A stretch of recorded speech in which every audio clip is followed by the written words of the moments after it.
Hello दोस्तों, स्वागत है आपका अपने यूट्यूब चैनल द एग्जामिनर में। दोस्तों, आज के इस वीडियो लेक्चर में हम बात करेंगे कॉम्बिनेशन ऑफ रेजिस्टेंस अर्थात संधारित्रों का संयोजन क्या है और इसका उद्देश्य क्या है। दोस्तों, यह डाइलेक्ट्रिक एंड कैपेसिटर का लेक्चर नंबर 14 है। इससे पहले लेक्चर 13 कंप्लीट हो चुका है। जो दोस्त वीडियो को ना देखे हों, इस वीडियो के डिस्क्रिप्शन में उसका लिंक दे दूंगा, वहां से देख सकते हैं, या आई बटन पर उसका लिंक मिल जाएगा, वहां से देख सकते हैं। तो दोस्तों, आइए स्टार्ट करते हैं कॉम्बिनेशन ऑफ रेजिस्टेंस। तो दोस्तों, जैसा कि हम लोग जानते हैं, टेलीविजन में, रेडियो में या इत्यादि इलेक्ट्रॉनिक इंस्ट्रूमेंट में क्या लगे होते हैं? कैपेसिटर लगे होते हैं, संधारित्र लगे होते हैं। और अब बात आती है कि संधारित्रों के संयोजन मतलब जोड़ने की आवश्यकता क्यों पड़ती है। तो जो मार्केट में हमको कैपेसिटर मिलते हैं उनकी जो धारिता होती है कुछ निश्चित धारिता की होती है। जैसे मान लिया जाए, अगर 2 माइक्रोफैरड का, 5 माइक्रोफैरड का, या यहां पर मान लेते हैं 4 माइक्रोफैरड का, ऐसे कुछ हमको कैपेसिटर दिए गए हैं।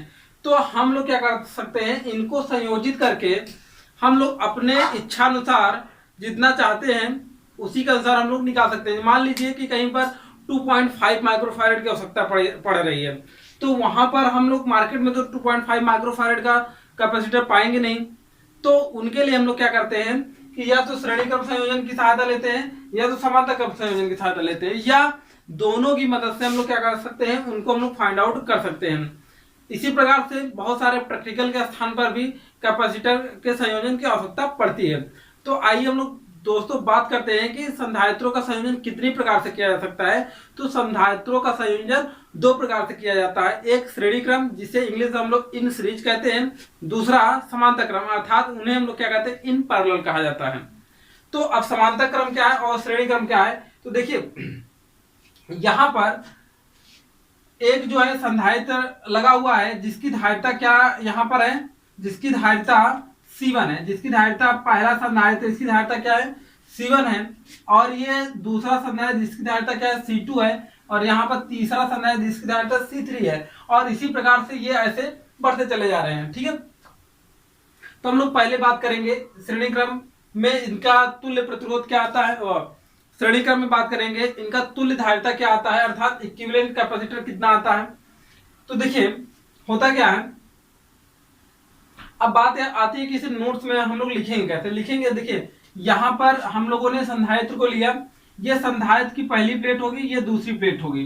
ये क्या होगा, पहला प्लेट होगा। ध्यान याद रखने के लिए, ये पहला प्लेट होगा और ये पहला प्लेट होगा, और ये क्या होगा, दूसरा प्लेट। ये वाला क्या हो जाएगा, दूसरा प्लेट हो जाएगा। ये पहला प्लेट है या दूसरा प्लेट, पहले संधारित्र की पहली प्लेट, दूसरे संधारित्र की दूसरी प्लेट। ध्यान देना, दूसरे संधारित्र की पहली प्लेट होगी और दूसरे संधारित्र की दूसरी प्लेट, तीसरे संधारित्र की पहली प्लेट, तीसरे संधारित्र की दूसरी प्लेट। इसी प्रकार से यह क्रम आगे चल रहा है। तो अब देखिए लिखना कैसे है श्रेणी क्रम में। तो इस संयोजन में या इस प्रकार के संयोजन में जब पहले संधारित्र की पहली प्लेट को बैटरी के धन टर्मिनल से जोड़ दिया जाता है और पहले संधारित्र के दूसरी प्लेट को दूसरे संधारित्र की पहली प्लेट से जोड़ देते हैं, तथा दूसरे संधारित्र की दूसरी प्लेट को तीसरे संधारित्र की पहली प्लेट से जोड़ देते हैं, और यह क्रम आगे चलता रहता है। अंतिम संधारित्र की अंतिम प्लेट को, अंतिम संधारित्र के अंतिम प्लेट को बैटरी के ऋण टर्मिनल से जोड़ दिया जाता है। तो इस प्रकार का संयोजन श्रेणी क्रम संयोजन कहलाता है।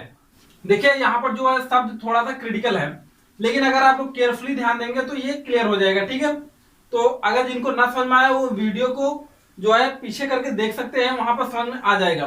अब देखिए यहां से अगर कोई चार्ज दिया जाए, यहां से कोई चार्ज आए, ठीक है, इस बॉडी पर, तो ध्यान दीजिएगा यहां पर इस पहली प्लेट पर कैसा चार्ज आ जाएगा, प्लस क्यू चार्ज आ जाएगा। मतलब प्लस क्यू चार्ज एक समान रूप से वितरित हो जाएगा। तो इसके दूसरी वाली प्लेट पर हम लोग जानते हैं प्रेरण विधि द्वारा उतना ही चार्ज क्या आ जाता है, माइनस का आ जाता है। ओके, ठीक है। अब देखिए, अब आगे चार्ज ये आगे यहाँ पर क्या आएगा, प्लस क्यू आ जाएगा, यहाँ पर माइनस क्यू आ जाएगा, और इसी प्रकार से यहाँ पर प्लस क्यू हो जाएगा और यहाँ पर माइनस क्यू हो जाएगा। तो इसी प्रकार से ये क्रम आगे चलता रहेगा। ठीक है, तो यहाँ पर हम लोग श्रेणी क्रम में तुल्य धारिता ज्ञात करने के लिए हम लोग मानते ये हैं कि तीन संधारित्र, माना तीन संधारित्र जिनकी धारिता क्या है, C1, C2 तथा C3 है। इसी प्रकार से लिखेंगे, माना तीन संधारित्र जिनकी धारिता C1, C2 तथा C3 है, उनको प्लस क्यू आवेश देने से पहले संधारित्र की पहली प्लेट पर प्लस क्यू आवेश तथा दूसरी प्लेट पर माइनस क्यू आवेश हो जाता है। इसी प्रकार से दूसरे संधारित्र की पहली प्लेट पर प्लस क्यू तथा दूसरी प्लेट पर माइनस क्यू तथा तीसरे संधारित्र की पहली प्लेट पर प्लस क्यू तथा दूसरे प्लेट पर क्या हो जाता है, माइनस क्यू चार्ज आ जाते हैं। अब देखिए, जब आवेश जाता है तो इन पर आवेश अगर अलग अलग होता है तो एक फॉर्मूला हम लोग जानते हैं, Q equal to CV। Q equal to CV। अगर धारिता अलग अलग हो रही है तो अगर Q सेम रहना है तो V का मान भी क्या होगा, अलग अलग होगा। तो यहाँ पर अगर इस बैटरी का पोटेंशियल क्या है, V वोल्ट का है, तो इनके बीच का जो विभवांतर होगा पहले कैपेसिटर के लिए, इनके लिए क्या हो जाएगा, V1 हो जाएगा, और इसके लिए क्या हो जाएगा, V2 हो जाएगा, और इसके लिए क्या हो जाएगा, V3 हो जाएगा। जो इंपॉर्टेंट पॉइंट है यहीं पर है, डेरिवेशन में कुछ है नहीं, ध्यान देना। तो अब देखिए, ये तो सारी चीजें क्लियर हो गई होंगी। अब देखिए, पहले संधारित्र के लिए बात करते हैं। पहले संधारित्र के लिए अगर मैं बात करूं तो देखिए, यहां पर चेंजेस क्या हो रहे हैं, V1, V2, V3। तो हमको निकालना भी क्या पड़ेगा, ध्यान देना, V equal to Q upon C निकालना पड़ेगा, V equal to Q upon C। तो देखिए, पहले संधारित्र के लिए यहाँ पर Q का मान क्या है, एक प्लस क्यू माइनस क्यू, तो हम लोग Q ही लेते हैं। तो देखिए, पहले संधारित्र के लिए जो हमको V का मान चाहिए, तो V का मान कितना है, V1 है। तो V1 इक्वल टू ये क्या हो जाएगा, Q अपान C1 हो जाएगा, क्योंकि पहले संधारित्र की धारिता कितनी है, C1 है, और यहाँ पे चार्ज कितना है, Q है। और इसी प्रकार से दूसरे संधारित्र के लिए कितना हो जाएगा, दूसरे संधारित्र के लिए जो होगा वो V2 इक्वल टू Q अपान क्या हो जाएगा, C2। क्यों, क्योंकि यहां पर भी आवेश का मान क्या है, सेम है, लेकिन धारिता क्या है, अलग है, और यहाँ पोटेंशियल V2 है, ठीक है। इसी प्रकार से तीसरे संधारित्र के लिए क्या हो जाएगा, तीसरे संधारित्र के लिए ये क्या हो जाएगा भैया, V3 equal to Q upon C3। अब देखिए, ठीक है, अगर बात किया जाए, अब देखिए एक बात और समझिएगा, यहाँ पर जो इंपॉर्टेंट पॉइंट है वो जो समझने लायक है, ये बात है कि अगर जो है इन तीनों संधारित्र को हटाकर एक ऐसा संधारित्र लगा दिया जाए, मतलब तीनों कैपेसिटर को हटाकर एक ऐसा कैपेसिटर लगा दिया जाए जो इन तीनों को वर्ग करे, तो उसकी जो धारिता होगी उसी को हम लोग क्या कहते हैं, तुल्य धारिता कहते हैं। उसी को क्या कहते हैं, तुल्य धारिता कहते हैं। तो यहाँ पर लिखते हैं, यदि सभी संधारित्र, ध्यान देना, सभी इसलिए लिखा जा रहा है क्योंकि हमने तो यहाँ पर मात्र 3 लिया है, आप 4, 5, 6, 7, 8 लेंगे तो यहाँ पर V1, V2, V3, V4, V5, V6 निकालेंगे, और सभी का स्थान पर एक ऐसा संधारित्र यूज करेंगे जो उनके तुल्य होगा, बराबर होगा। अच्छा, जैसे मैं बात कर लूं, अगर आपको कंफ्यूजन हो थोड़ा सा, तो मैं देखो, होता क्या है कि किसी रूम में मान लीजिए कि 2 बल्ब, 3 बल्ब, 4 बल्ब लगे हुए हैं, तो इन चारों बल्ब को हटा, चारों बल्ब का कुछ न कुछ लाइट होगा, एक बल्ब 50 वाट का है, 60 वाट का, 70 वाट, ऐसे ऐसे चारों बल्ब हैं अलग अलग। तो इनको हटा करके एक ऐसा बल्ब लगाया जाए, जितना ये प्रकाश दे रहा है उतना वो भी प्रकाश दे, अकेला बल्ब। तो वो जो बल्ब की जो धारिता, जो बल्ब की जो कैपेसिटी होगी, जो उसका क्षमता होगा, जो वाट होगा, वो उन चारों की क्या होगा, बराबर होगा। तो इसी प्रकार से यहाँ पर भी है, यदि सभी संधारित्र की धारिता का तुल्य धारिता इंग्लिश में इक्विवेलेंट कैपेसिटर कहा जाता है। तुल्य धारिता, इक्विवेलेंट, EQUIVALENT, इक्विवेलेंट कैपेसिटर कहा जाता है। एक तुल्य धारिता कैपिटल C हो, तो अब देखिए यहाँ पर एक बात हो सकता है, कैपिटल C हो तो मतलब इन तीनों का स्थान में क्या हो जाएगा, C हो जाएगा। तो हम लोग लिख पाएंगे V equal to Q upon C, ये फॉर्मूला हो जाएगा। अब देखिए एक बात मैं कह पाऊंगा, V equal to V1 plus V2 plus V3 होगा, तो यहां पर लिख पाएंगे, तो V equal to V1 plus V2 plus क्या हो जाएगा भैया, V3 हो जाएगा। अच्छा, अब देखिए यहाँ पर v1 plus v2 plus v3 हो जाएगा, तो q का v का मान रखेंगे, q अपान क्या आएगा, c आएगा। अच्छा, और v1 का जब मान रखेंगे तो ये q अपान c1 आएगा, और ये q अपान c2 आएगा, और ये q अपान c3 आएगा। अच्छा, अब यहाँ पर देखिए ऑल ओवर q कॉमन हो जाएगा, तो q कॉमन हो गया तो बचा क्या, 1 upon c1 plus 1 upon c2 plus 1 upon c3, ये हुआ। q से q क्या हो जाएगा, कैंसिल हो जाएगा, तो ये बचेगा 1 upon c equal to 1 upon c1 plus 1 upon c2 plus 1 upon c3। I hope ये आपको पता हो गया कि यहां पर जो तुल्य धारिता आ रही है, मतलब इन तीनों को हटाकर एक ऐसा संधारित्र लगाया जाए जो इन तीनों के क्या हो, बराबर हो, तो हम लोग कह सकते हैं कि श्रेणी क्रम के संयोजन की तुल्य धारिता, श्रेणी क्रम के संयोजन की तुल्य धारिता उन संधारित्र की धारिताओं के योग के व्युत्क्रम की क्या होती है, बराबर होती है। ये स्टेटमेंट आप लिख लेंगे, श्रेणी क्रम में जुड़े संयोजन की तुल्य धारिता का व्युत्क्रम, तुल्य धारिता का व्युत्क्रम उन तीनों संधारित्र के धारिताओं के व्युत्क्रम के योग के क्या होता है, बराबर होता है। ये स्टेटमेंट समझ में आया, और यही क्या हुआ, इसका कंक्लूजन हुआ, यही इसका डेरिवेशन है। ठीक है, अब बात ये होती है कि यहाँ पर कुछ इसके न्यूमेरिकल से सॉल्व करने को आपको मिलते हैं। तो यहाँ पर देखिए न्यूमेरिकल के लिए 2 पॉइंट हम लोग यहाँ पर कुछ याद रखेंगे। देखिए जैसे यहाँ पर आपसे पूछ लिया जाए कि समान मात्रा के ट्रिक के रूप में उसे याद रखेंगे। यहाँ पर जैसे क्वेश्चन दे दिया जाए, एक क्वेश्चन ऐसे देखिए, ये संधारित्र है, ये भी एक संधारित्र है, ठीक है, और यहाँ पर मान लेते हैं कि 10 माइक्रोफैरड का लगा हुआ है, ये भी 10 माइक्रोफैरड का लगा हुआ है, ये C1 है और ये क्या है, C2 है। तो यहाँ पर देखिए जितने यूजेज होंगे उतने ही हम लोग वहां पर वर्क करेंगे। जैसे 1 2 संधारित्र लगा हुआ है, तो 2 के लिए इसकी तुल्य धारिता निकालेंगे, तो 1 upon c equal to 1 upon c1 plus 1 upon c2, ये तो लगाने का तरीका हुआ।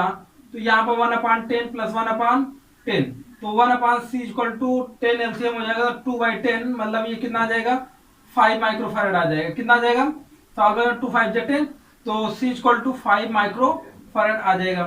ठीक है, इसे ऐसे लगा सकते हैं, या अगर देखिए एक दूसरा आपका पॉइंट ये है कि अगर ऐसा हो तो इस सिचुएशन में c निकालने के लिए C1 C2 अपान C1 प्लस C2 याद रखेंगे।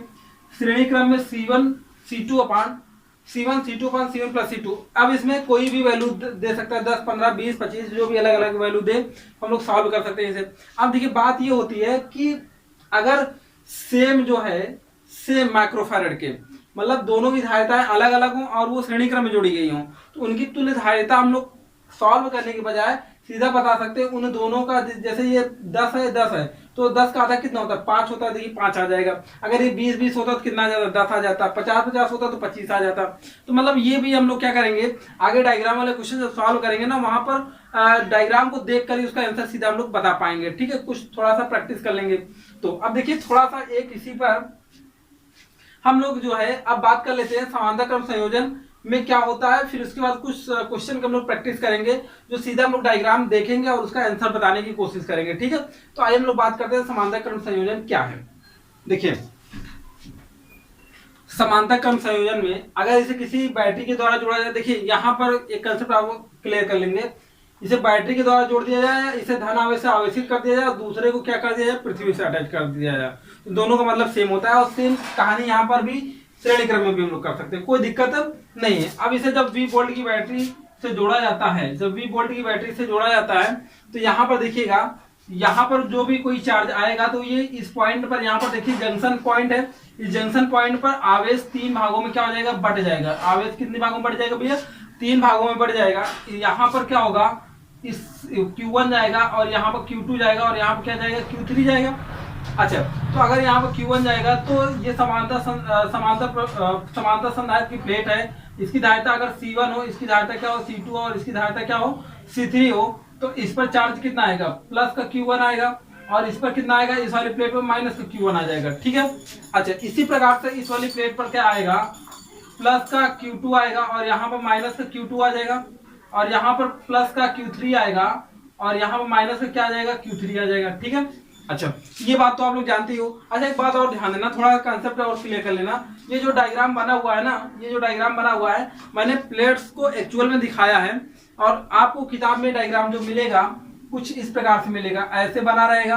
तो ये जो है कैपेसिटर का सिंबल होता है, तो आपको सीधा सिंबल शो करेगा और ऐसे डायग्राम आपको बनाकर दिखा देगा। ठीक है, तो हम लोग अपने कंसेप्ट को याद रखेंगे भाई, इसे हम लोग सिर्फ ऐसे प्लेट ही तो दिखाए हैं, तो प्लेट ऐसे दिखाया गया है, ऐसे रहे तो दोनों का मतलब क्या होता है, सेम ही होता है। ठीक है। अच्छा, अब देखिए यहाँ पर एक बात, जब कोई भी इंस्ट्रूमेंट जो होता है समांतर क्रम संयोजन से जुड़ा हुआ होता है, तो उसमें पोटेंशियल का मान हर जगह क्या होता है, सेम होता है। तो इसके प्रत्येक कैपेसिटर के लिए V का मान क्या भैया, सेम। V के मान में कोई चेंजेज नहीं। जब V के मान में कोई चेंजेज नहीं है, तो पहले संधारित्र के लिए भी बात करेंगे, जैसे इसमें श्रेणी क्रम संयोजन में बात की थे, पहले संधारित्र के लिए, दूसरे संधारित्र के लिए और तीसरे संधारित्र के लिए। तो यहाँ पर देखते हैं, तो देखिए पहले संधारित्र के लिए, पहले संधारित्र के लिए, अब देखिए पहले संधारित्र के लिए फॉर्मूला वही है, V इक्वल टू क्यू पान सी। अब यहाँ पर ध्यान देना, एडिशन के लिए हमको जोड़ना कौन, इसीलिए हम लोग निकालेंगे कौन, V इक्वल टू निकालेंगे, C इक्वल टू निकालेंगे, Q इक्वल टू निकालेंगे। देखिए अलग अलग कौन हो रहा है, Q हो रहा है, तो Q इक्वल टू निकालना पड़ेगा। तो देखिए Q इक्वल टू CV था, तो हम लोग पहले के लिए, पहले संधारित्र के लिए जब निकालेंगे तो ये क्या हो जाएगा, Q1 इक्वल टू C1V, क्योंकि V तो सभी में सेम है, यहाँ पर V है और यहाँ पर V है और यहाँ पर V है, सब में V सेम है। तो पहले संधारित्र के लिए Q इक्वल टू C1V हो जाएगा। दूसरे संधारित्र के लिए क्या होगा, दूसरे संधारित्र के लिए, दूसरे संधारित्र के लिए जो होगा वो Q2 इक्वल टू क्या हो जाएगा, C2V हो जाएगा। ओके, इसी प्रकार से तीसरे संधारित्र के लिए क्या हो जाएगा, तीसरे संधारित्र के लिए, तीसरे संधारित्र के लिए ये क्या हो जाएगा, Q3 इक्वल टू C3V। एक बात और, इसको लिखने से पहले आप इस पॉइंट को लिखेंगे, जैसे नोट्स पॉइंट हम लोग लिखेंगे कैसे, तो देखिए इस प्रकार के संयोजन में, इस प्रकार के संयोजन में जब सभी संधारित्र के, जैसे 1 2 3 4 5 6 बहुत सारे संधारित्र हो सकते हैं, सभी संधारित्र की पहली प्लेट को बैटरी के धन टर्मिनल से जोड़ दिया जाता है तथा सभी संधारित्र की दूसरी प्लेट को बैटरी के ऋण टर्मिनल से जोड़ दिया जाता है। तो इस प्रकार के संयोजन को श्रेणी क्रम और इस प्रकार के संयोजन को समांतर क्रम संयोजन कहते हैं। ओके, अब देखिए जब संधारित्र की पहली प्लेट को, जब सभी संधारित्र की पहली प्लेट को धन विभव से जोड़ा जाता है, मतलब धन टर्मिनल से जोड़ा जाता है, तो उस पर आवेश का मान अलग अलग हो जाता है। इसी प्रकार से पहले संधारित्र की पहली प्लेट पर पॉजिटिव प्लस Q1 चार्ज, तो दूसरी प्लेट पर माइनस Q1 चार्ज हो जाएगा। दूसरे संधारित्र की पहली प्लेट पर प्लस Q2 चार्ज, तो दूसरे पर माइनस Q2। इसी प्रकार से तीसरे संधारित्र की पहली प्लेट पर Q प्लस Q3, तो दूसरी प्लेट पर क्या हो जाएगा, माइनस Q3 चार्ज हो जाएगा। तो पहले संधारित्र के लिए Q1 इक्वल टू C1V, दूसरे संधारित्र के लिए Q2 इक्वल टू C2V, तीसरे संधारित्र के लिए Q3 इक्वल टू C3V। अब बात ये होती है कि इन तीनों संधारित्र को हटाकर एक ऐसा संधारित्र लगाया जाए जो इन तीनों संधारित्र क्या होगा, बराबर होगा समांतर क्रम में। तो यहाँ पर बात करते हैं, यदि सभी संधारित्र के, यदि सभी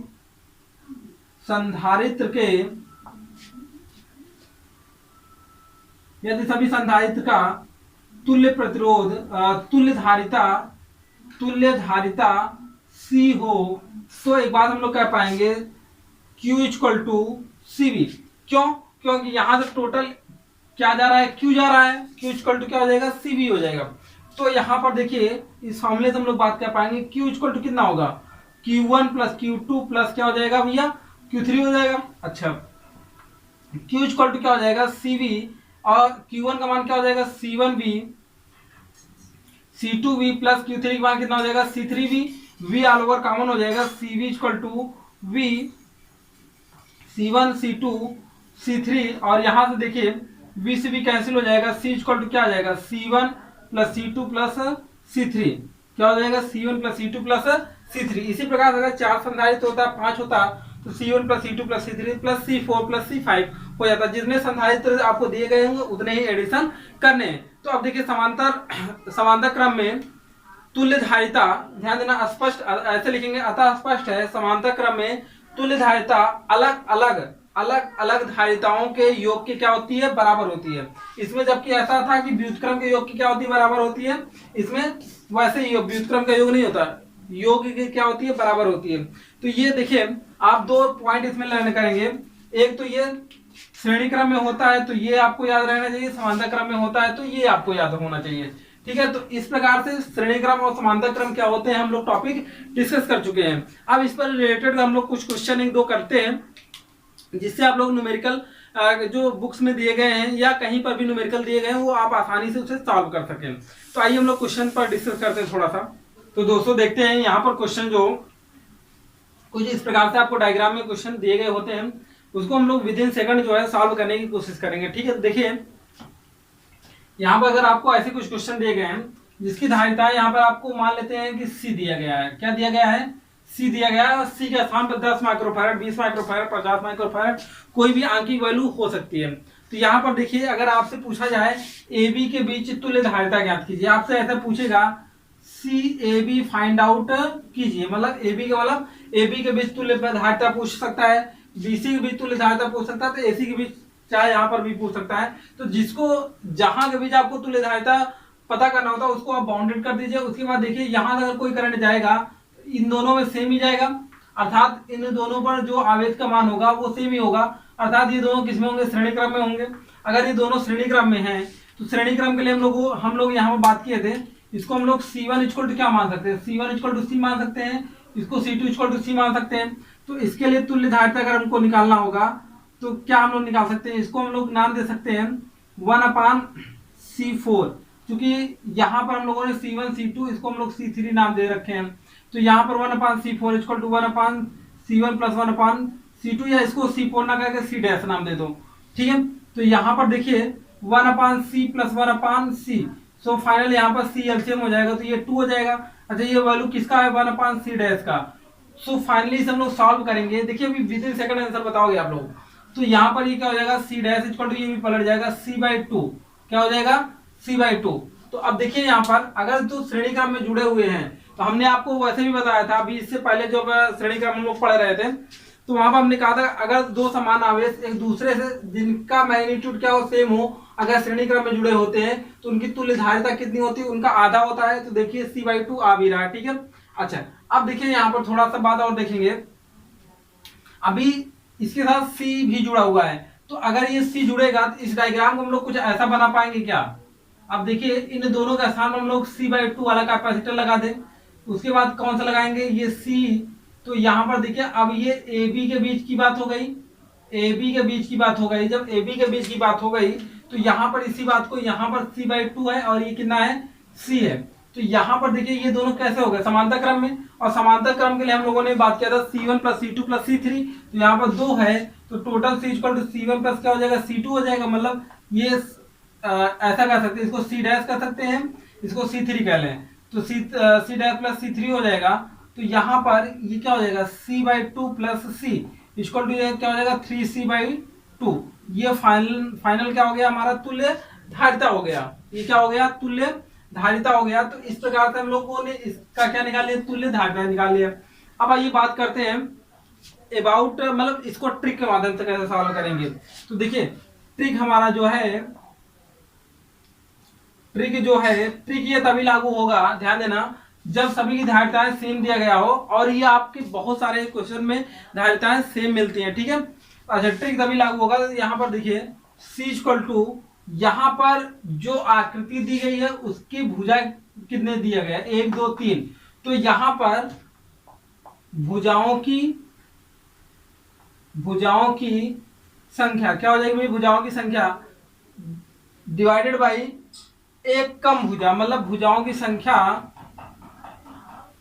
-1 कर देंगे और यहाँ पर क्या लिख देंगे, जो आपको धारिता दी गई होगी, जैसे 10 दिया गया होगा तो 10, 20 दिया गया होगा तो 20, 30 दिया गया होगा तो 30। ये क्या निकल जाएगा, तुल्य धारिता निकल जाएगा। क्या निकल जाएगा, यहाँ पर तुल्य धारिता निकल जाएगा। यहाँ पर C इक्विवेलेंट हम लोग लिख सकते हैं, C इक्विवेलेंट क्या निकल जाएगा, तुल्य धारिता निकल जाएगा। अब देखिए अब इस ट्रिक के माध्यम से अगर आप लोग इस क्वेश्चन को सॉल्व करना चाहेंगे तो मान लेते हैं यहाँ पर मान लेते हैं C ये भी है। ठीक है, C ये भी है, तो इस सिचुएशन में अब आप कहोगे इस ट्रिक के अबाउट देखो कितनी भुजाएं हैं। अगर सी इक्विवेलेंट यहाँ पर निकालोगे तो कितनी भुजाएं भी, 4 भुजाएं हैं, 4 में से 1 घटाओगे तो कितना बचेगा, 3, और ये फट से आंसर हो जाएगा। ठीक है, अभी हम लोग इसे डेरिवेशन के माध्यम से मतलब इसे हम लोग सॉल्व भी कर लेंगे तो आ जाएगा। हालांकि इसे मैं यहाँ पर सॉल्व करने वाला नहीं हूँ, आप लोग सॉल्व करके देख लीजिएगा आता है कि नहीं। अगर नहीं आता तो कमेंट करेंगे, हम उसे सॉल्व करके आपको बताएंगे। ठीक है, यहाँ पर देखिए इसी प्रकार से यहाँ पर कितनी भुजाएं हैं, अगर देखा जाए 1 2 3 4 5 और 6 भुजाएं हैं। तो यहाँ पर देखिए 6/1 C, अगर सभी में क्या हो सी कैपेसिटेंस हो तो ये क्या हो जाएगा, सी इक्विवेलेंट का मान आ जाएगा। तो देखिए कितनी आसानी से हम लोगों ने इसे सॉल्व कर लिया। क्या, जितनी भुजाएं होंगी उतने भुजा डिवाइडेड बाय उससे 1 कम। ठीक है, अब यहाँ पर देखिए यहाँ पर तो अलग अलग चीजें आपको मैग्नीट्यूड दे दिया गया, तो इसे हम लोग को सॉल्व करना पड़ेगा। सॉल्व करने के लिए हम लोग क्या करेंगे, देखिए 20 ये किस में जुड़े हुए हैं, श्रेणी क्रम में जुड़े हुए हैं।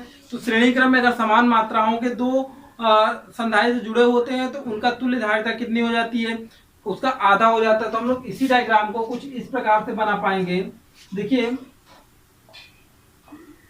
10 माइक्रोफैरेड तो ये है ही, इसको हटाकर हम लोग कितना बना पाएंगे, 10 माइक्रोफैरेड ये भी बना पाएंगे ए बी के बीच। अच्छा, जब ए बी के बीच ऐसे प्रकार की ये समांतर क्रम में जुड़े हुए हैं तो समांतर क्रम में क्या होता है, C1 प्लस C2 होता है। तो C इक्वल टू क्या हो जाएगा, ये 10 microfarad plus 10 microfarad, this is answer कितना आ जाएगा, 20 माइक्रोफैरेड। देखो कितना आसानी से ये क्वेश्चन सॉल्व हो गया, राइट। तो इसी प्रकार से हम लोग क्वेश्चन लगाएंगे आगे। तो अब देखिए यहाँ पर एक क्वेश्चन जो आपको थोड़ा सा फंसाने वाला ये कार्य करेगा। कैसे, यहाँ पर देखिए कुछ इसका नेम दे देते हैं, A B C D E F G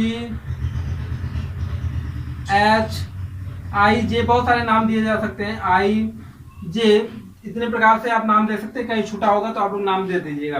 ठीक है, अब देखिए इनको जब हम लोग सॉल्व करते हैं तो इनको सॉल्व करने में कठिनाई कहाँ पर आती है, यहाँ पर कौन सा कैपेसिटर श्रेणी क्रम में जुड़ा हुआ है, कौन सा कैपेसिटर जो है समांतर क्रम में जुड़ा हुआ है। ठीक है, इसको पहचानने के लिए आप देखिए जब यहाँ से इसको ऐसे बैटरी के द्वारा जोड़ेंगे, ध्यान देना, इसको बैटरी के द्वारा जब जोड़ेंगे तो ये पॉजिटिव टर्मिनल यहाँ से आएगा। तो इस वाली प्लेट पर देखिए इस पर और इस पर ये क्या होगा, पॉजिटिव चार्ज से होगा। और ये ध्यान दीजिएगा यहाँ पर सभी में आवेश का मान क्या हो रहा है, अलग अलग हो रहा है, डिस्ट्रीब्यूट हो रहा है। तो ये तीनों किस में हो जाएंगे, समांतर क्रम में हो जाएंगे। इसी प्रकार से इस साइड में भी तीनों ये किस में हो जाएंगे, समांतर क्रम में हो जाएंगे। ठीक है, अब देखिए 3 तो समांतर क्रम में हो गए। अब बाकी यहां से देखिए ये दो इसी प्रकार से पीछे की साइड में 2 मतलब टोटल जो हो जाएंगे 6। अगर आपके पास एक क्यूब होगा तो वहां पर हर एक भुजाओं पर कैपेसिटर रखकर चेक कर लेंगे तो आपको खुद ही पता चल जाएगा। तो इसका डायग्राम कुछ इस प्रकार से हम लोग बना सकते हैं। देखिए कैसे बना पाएंगे,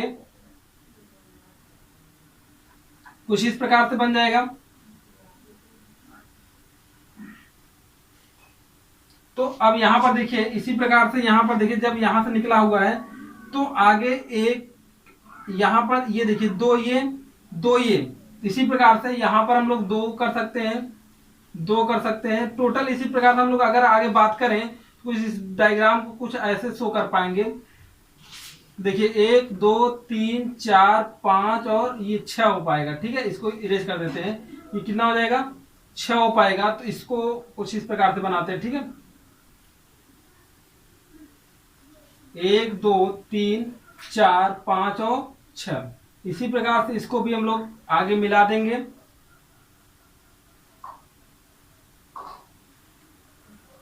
देखिए इसमें जो सॉल्यूशन है वो डायग्राम के माध्यम से ही, और इसी प्रकार से यहाँ 3 भी किसमें हो जाएंगे। देखिए यहाँ पर जो है 1 2 और 3, तो ये क्या हो गया, ऐसे जुड़ जाएगा। अब देखिए ये पॉइंट हो जाएगा और ये क्या हो जाएगा, बी पॉइंट हो जाएगा। अगर अब यहाँ पर धारिताएं क्या हैं, अगर आपको अलग अलग पता है, मान लीजिए सी है और सी, सभी का सी पता है, सी सी सी सी सी सी और यहाँ पर सी सी सी दिया गया है, तो हम लोग बात कर सकते हैं। देखिए श्रेणी क्रम में कितना आ जाएगा, इसका 3C आ जाएगा। तो समांतर क्रम में कितना आ जाएगा, 3C आ जाएगा। यहाँ पर 6C आ जाएगा चूंकि 6 है, और यहाँ पर भी कितना आ जाएगा, 3C। तो ये हमारे पास 3C 6C, और अगर बात किया जाए तो ये टोटल कितने आएंगे, तो यहाँ पर देखिए टोटल में अगर मैं बात करूं तो टोटल में ये आ जाएगा हमारा ये किस में अगर इसको डायग्राम के माध्यम से बनाया जाए तो ये किस में बन गया 3c, कितना 3c और 6c और कितना हो गया 3c। ये किस में हो गया श्रेणी क्रम में हो गया। जब श्रेणी क्रम में हो गया इसको सॉल्व करने के लिए हमको जो है जरूरत ऐसे पड़ेगी। देखिए जरूरत क्या पड़ेगी 1/3 1/c equal to 1/3 plus 1/6 plus 1/3। तो फाइनली यहाँ पर 6 एलसीएम ले लेंगे या c लगाएंगे तो c भी रहेगा। तो ये देखिए 3 से जब इसको काटेंगे तो 2 टाइम्स बढ़ जाएगा और यहाँ पर इसे काटेंगे तो कितनी बार जाएगा 1 प्लस 2। तो फाइनल यहाँ पर जब इसका आंसर हम लोग लगाएंगे तो देखिए c इक्वल टू 6c अपान 3 2 5 1 6 2 2 4 1 5 कितना आ जाएगा 5। तो इसका आंसर आ जाता है कितना c इक्वल टू 6/5 आ जाएगा। तो इसे देखो कितने आसानी से क्वेश्चन जो है जेई प्री के एग्जाम में पूछा गया था। तो बहुत देखिए इजी मेथड है। बस समस्या ये होती है कि कभी कभी आपको प्रॉब्लम हो जाती है कि श्रेणी क्रम कहाँ पर है और समांतर क्रम कैसे है।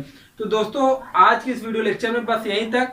दोस्तों ये यहाँ से बहुत सारे क्वेश्चन दिए गए हैं आप लोग बुक में और या कहीं से भी क्वेश्चन आपको मिलते हैं तो उसको लगाइए। अगर नहीं आता तो कमेंट सेक्शन में कमेंट कीजिए, वो क्वेश्चन आपको बताए जाएंगे। तो दोस्तों आज की वीडियो में बस यहीं तक, मिलेंगे अगले वीडियो में। दोस्तों अगर वीडियो पसंद आई हो तो वीडियो को लाइक जरूर करें, चैनल में पहली बार आए तो चैनल को सब्सक्राइब करें और वीडियो को ज्यादा से ज्यादा शेयर करें। मिलते हैं अगले वीडियो में। जय हिंद।